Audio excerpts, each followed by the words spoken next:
As you probably know, Round the Table is a new product coming out that is the collaboration between Tolarian Community College and Legend Story Studios. And I wanted to talk about my first impressions of this product. What do I think initially? I think it's good. I think it's going to be a really big hit and it's going to be a great product. Okay, are we done with the video here? No, I'm just playing. No. Overall, there's not much to say at this current period of time. It looks like a solid product. Little notes here of me nitpicking about this product. Overall, just going over the MSRP of $70. I mean, makes sense. You get 4 pre-con decks. There's some cold foils in there. There's a playmat. There's the reusable box. It makes sense. What I like about the whole packaging in this kit is that literally every piece of it is used. The biggest issue that I had with the Rhinar versus Dorinthia deck, what was it called? The battle decks, right? Is that the classic battles? Is that a lot of the components weren't reusable. You open up the box, and by opening it up, you have to rip the shit out of it, and that box is no longer usable. There's a lot of other stuff in there, like the lore thing, the flippable thing. It doesn't feel very reusable. Nothing in there is really too, like, other than the decks themselves, is, very good after you've opened the product. There's a lot of garbage, as one would say, but this is great. There's no garbage. Literally, you have the box that you can store your cards in afterwards. You open it, and then there's the playmat above the decks. I really like it, and I think it was really well designed.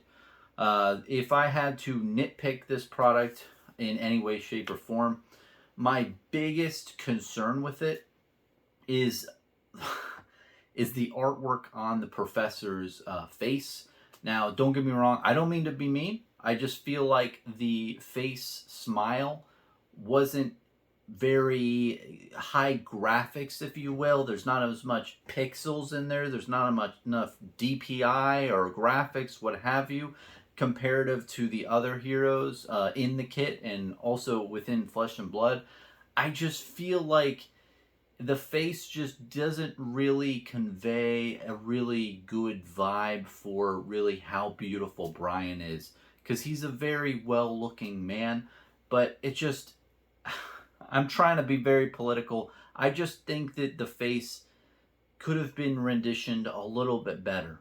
If I can just be very honest with you, I'm not being, holding back.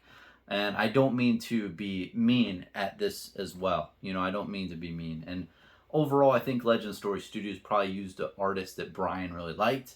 I feel like they tend to try to use artists that the people that they rendition like, because that's cool to incorporate that into a card that their artist drew of them. So there may be that of play.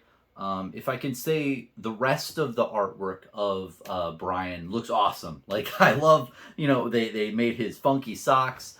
They also have him in his like normal like suit and everything, and he's going like this. Very nice artwork, and I like the back, and you can see his symbols on the top of the whiteboard, and all this stuff, and people are watching him like he's a professor. But just the face, man, it's just offsetting, and I think it's enough for me to really say something about it. And I've queried a couple people, and I feel like they think it's a little off too. So that's the only big thing I really can say about this product. Other than, I think adding a couple dice might have been interesting. I think those would have been like really cheap add-ins if you're manufacturing them overseas. Also, maybe like the resource counter, maybe that would have been interesting to add as like just a little throw-in. Also, the decks. If I made the product, I would want the decks to be a little bit bigger. I would want the Blitz decks to be the size of a classic constructed deck, so there's a little bit more room in there, so that when you sleeve the cards eventually, you can put them in the deck and it would be in the thing. But overall, I really like the design where you have everything in the box. That's cool. Because then literally you can take the box, put it on your shelf, and then take it off when you want to play with other people, and everything that you need is in the box. Alternatively, if you don't want to serve it for that purpose and you want to buy it, you play a bunch of the decks and then you want to build upon those decks, you can also do that, and you can put your bulk and other collections in that same box. It's like all encompassing. I think it really serves a nice purpose there. Now, it doesn't do what I was saying when I was saying in a video recently about like a board game. I think that it doesn't really have that aspect to it in a way where you can't label it as a board game, but it's very similar in the fact that everything's in a box and you can just store all of your stuff that you need to play the game in there. As for the cards, I think it's really cool how they have a bunch of new cards in here. I think it said like 100 new cards are in this. Hopefully a lot of the cards in this are also in bright lights, but some of them look pretty nuts. The Guardian equipment, for instance, the shield and the boots make it so you start with a lot of health points. It's insane. I think those are going to be really valuable. Or not valuable, but I think they're going to be used in competitive play. And a couple of the things I think look pretty nuts. I wonder if we're going to see any bans for those. And it will be very interesting to me to see what the secondary market of certain cards are, because in the classic battles that we had a while back, you had the whole Dorinthia cards. I forgot what they were, but the one is like $30 a card, which is nuts. Or maybe it's 25 or 20 now a piece. But yeah, no, you have like really high dollar card because like it wasn't printed anywhere else. So if you have 3 of you have to buy 3 of those. I hope we don't get that situation with this product. But alternatively, I hope that there is value in it, so it's valuable to the people who shell out $70. It's always like a weird thing with that. Do I like that there's a $20 card in the classic battles? Not as much. But do I think it's good because it adds value to that box for people who have purchased that as a new player?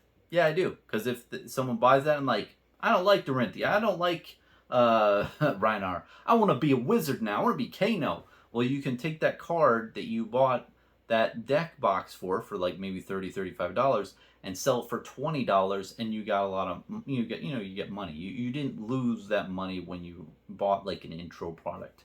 Same with this. You're spending $70. I hope the cards have at least maybe $30, $40, maybe, hopefully a little bit more, maybe $40 worth of secondary market value to really make it make sense for a consumer. But overall, the product, if you think about it from the target market and who it's designed for, it's really not meant for like secondary market sales, I feel. It's like saying, hey, this is a good game experience that is reminiscent of a Commander style from MTG, that type of format. It's like a Commander style in Flesh and Blood.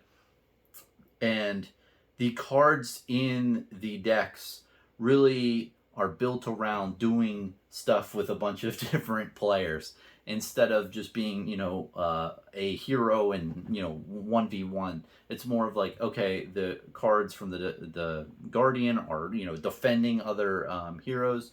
The Bard does a bunch of stuff, and the Professor also gains more power when there's more people in the field.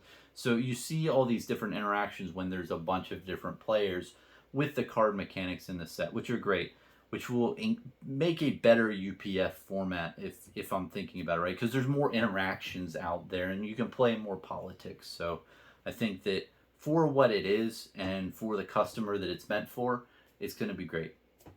So overall, from my first impressions, that's all the thoughts in my head that are stirring around now.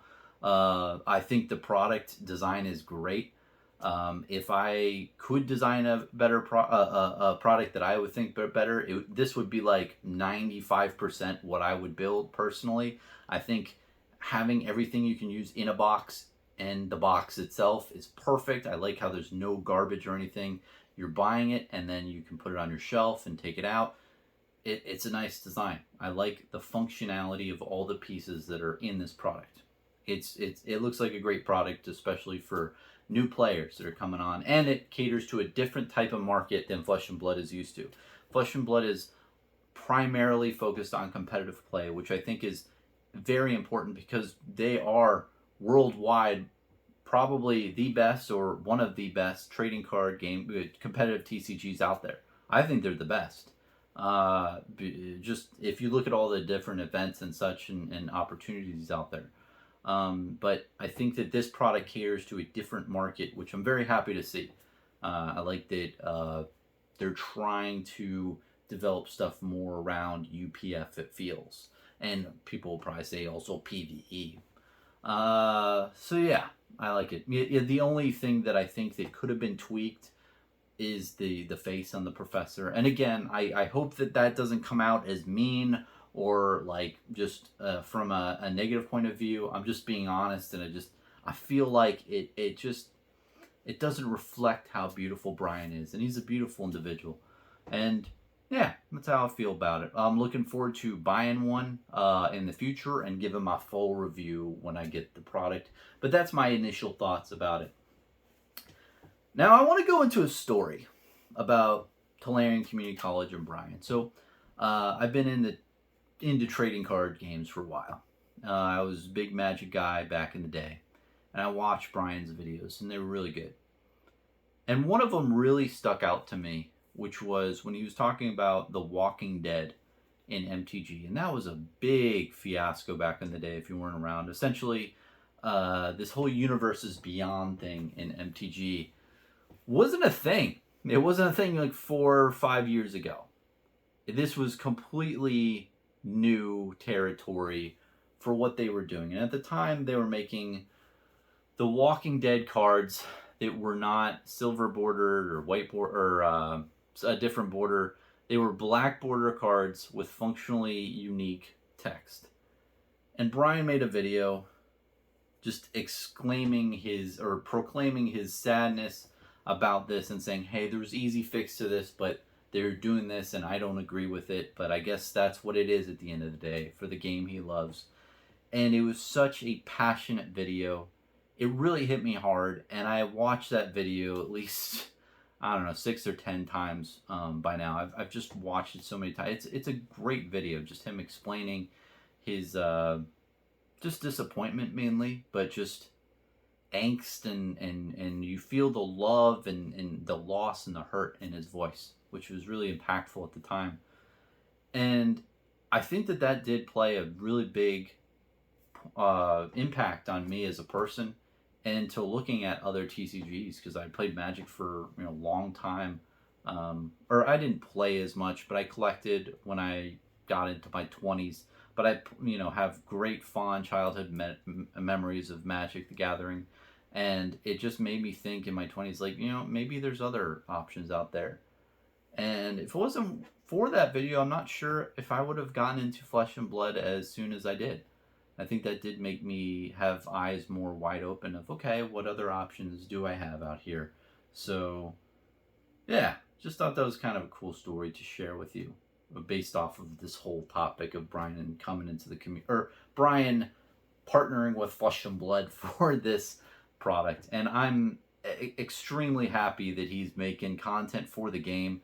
He made some really banger videos back in 2021 in Q4, and you could see a metric shit ton of Blitz decks sell at that point in time in 2021 after he made some really banger videos. This was also off the backs of MTG, the 30th year anniversary cards. But I think a lot of the traffic towards these Blitz decks was because of Brian's videos.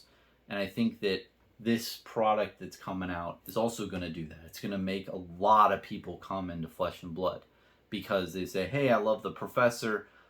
He makes great reviews and I trust his judgment. And if he's being put on this product, I want in. I want to buy one of those and get, my friends or family into, this game. So I think that that's just great. I honestly, I'm really looking forward to the community expanding larger than it is now. And this product, as well is great for the whole bright lights type theme of getting new people into Flesh and Blood. So it's a great product to come around that time. And it was interesting in early 2022, a lot of cards started selling. There's a big uptick in card sales on TCG Player, and people were wondering like, why are these cards selling? And I think that the reason being is it took people maybe 3 to 5 months after they bought their Blitz decks in November 2021 to finally become competitive players or collectors in Flesh and Blood in around March to May in 2022. And I think we can expect that same thing to play out with Bright Lights and this product.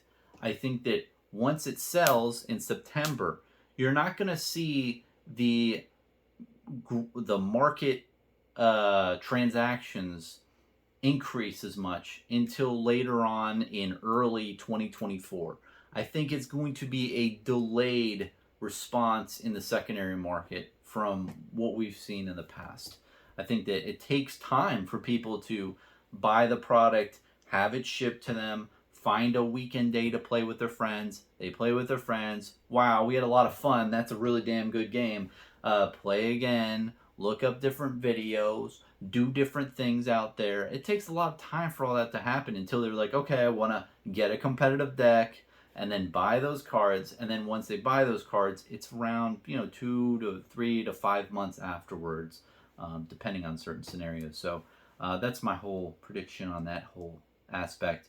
But just to reiterate too, like I think that this thing is going to be a really big hit, and I think it's going to get a lot of people into the game. And I hope to see more content from Brian. He makes like really good videos, and it's really great to see all the stuff that he's talking about. I mean, one other thing I do love about Brian too is in that whole NFT era, he was one of the few people who just said, "Hey, this is bullshit. Don't buy this," which made me happy because I made a video very much similar to that where I said NFTs are bullshit.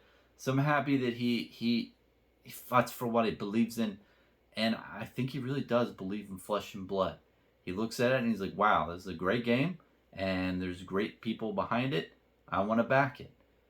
So I'm very happy about that. But anyway, that's just my ramblings at the end of this video. Let me know what you think. Cheers, man. Have a good one.